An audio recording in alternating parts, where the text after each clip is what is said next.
So you're thinking about becoming a military officer. Maybe you've always seen yourself in a leadership role. Maybe you want the extra responsibilities and career opportunities, or maybe you just like the idea of making a real difference while moving up the ranks. But now you're looking at the Armed Services Vocational Aptitude Battery, or ASVAB, and wondering, wait, how does this test fit into the whole officer path? Isn't the ASVAB just for enlisted jobs? And if you want to be an officer, what score do you even need? Welcome to the U.S. Military Test Prep channel by Study.com. My name is Dr. Steele. I'm a U.S. Army veteran and an ASVAB test prep expert. Today, we're going to break down exactly how your ASVAB score plays into your journey toward becoming a commissioned officer. Whether you're planning to go the ROTC route, enlist first and apply later, or take another path entirely, we've got you covered. Let's get started. Let's start with the basics. The ASVAB is mostly known as the test that determines what military jobs you're best suited for if you're enlisting. It measures your strengths in a variety of areas, including math, science, vocabulary, mechanics, and electronics. Your scores get broken down into line scores, which each branch uses to match you with different military jobs. Now, if you're aiming to become an officer, your path looks a little different than the traditional enlistment track. Officers are leaders, managers, and technical experts. They typically need a college degree, and they're trained through programs like Reserve Officers Training Corps, ROTC, Officer Candidate School, OCS, or direct commissioning, if you've already completed college. But even if you're heading down the officer path, your ASVAB score still matters, especially early on, or if you're thinking about enlisting first and commissioning later. Here's why understanding the ASVAB's role in your officer journey is important. First off, if you're not eligible for an officer program yet, maybe you haven't finished college or don't meet the requirements, you might start your military career by enlisting. That's where your ASVAB score comes in.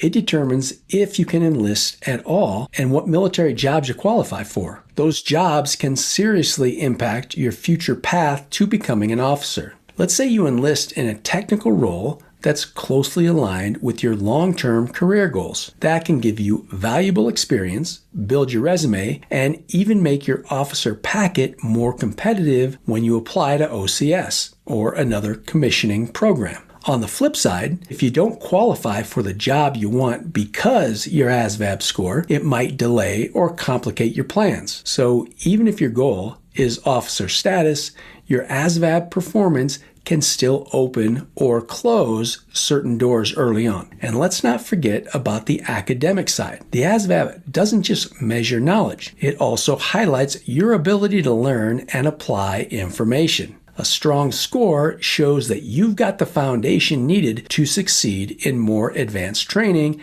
and leadership roles. That's something that can help you stand out, even beyond your college degree or GPA.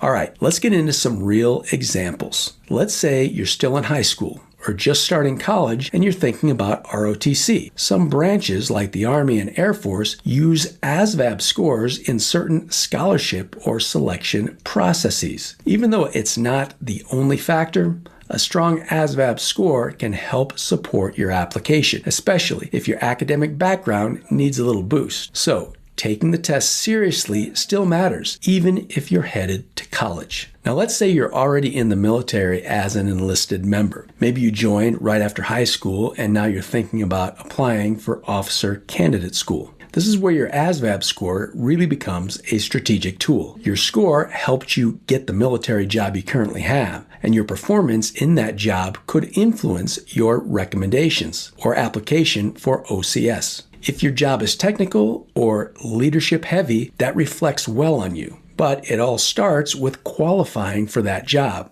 and that starts with your ASVAB. Each branch has slightly different requirements for becoming an officer, but many include minimum test scores as part of their criteria. For example, some programs might ask for a certain general technical score or a specific line score that includes subtests like arithmetic reasoning and verbal expression. If you're planning to move up, You may need to retake the ASVAB to meet those thresholds or to qualify for a job change that better aligns with your goals. The bottom line is this: whether you're enlisting now with plans to commission later, or you're aiming to enter through the direct officer program, your ASVAB score can shape your opportunities. It's not just about what job you get, it's about the foundation you build. A strong ASVAB performance sets you up with better assignments, a more competitive application, and the kind of resume that makes you stand out when it's time to lead. So what can you do with this information right now? First, if you haven't taken the ASVAB yet and you know you want to eventually become an officer, don't treat it like another box to check. Study with a purpose. Figure out which subtests matter most for the military job you're interested in, or which line scores are often referenced in officer pathways. If your math or verbal skills aren't where they need to be,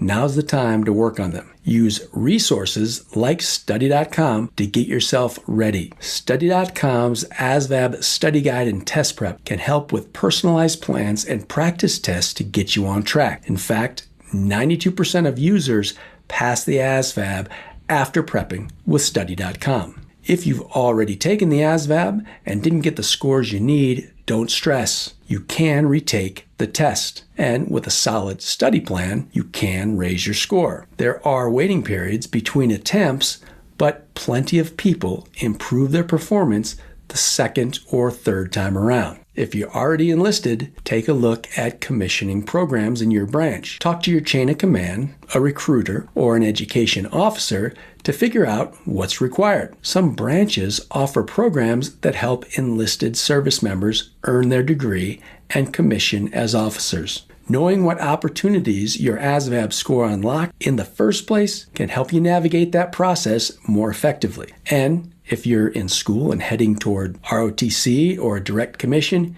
use the ASVAB as a way to prepare yourself for the kind of thinking and problem solving you'll be expected to do as an officer. Leadership isn't just about calling the shots. It's about making informed decisions, understanding technical systems, and communicating clearly. All things that the ASVAB tests in one way or another. Becoming an officer isn't just a title. It's a path to leadership, responsibility, and real impact. And while the ASVAB might not be the final step on that path, it's one of the earliest. How you perform on this test can set the stage for your entire military career, especially if you plan to start by enlisting and commissioning later on. Your score matters. It affects the jobs you qualify for and the experience you gain, and even the impression you make when applying for advanced training or leadership programs. But the good news is you're not stuck with your first score. You can study, improve, and build the foundation you need for a successful officer journey. So if you're serious about becoming a military officer, take the ASVAB seriously. Study with intention. Use tools like study.com to guide your prep and fill in any gaps. And think long term, because this isn't just about passing a test. It's about opening the door to a career that can shape your future in a big way. If this video helped you out, give it a thumbs up. Drop a comment with any questions or topics you want us to cover. And don't forget to subscribe for more U.S. military test prep content. I'll see you in the next video. You've got this.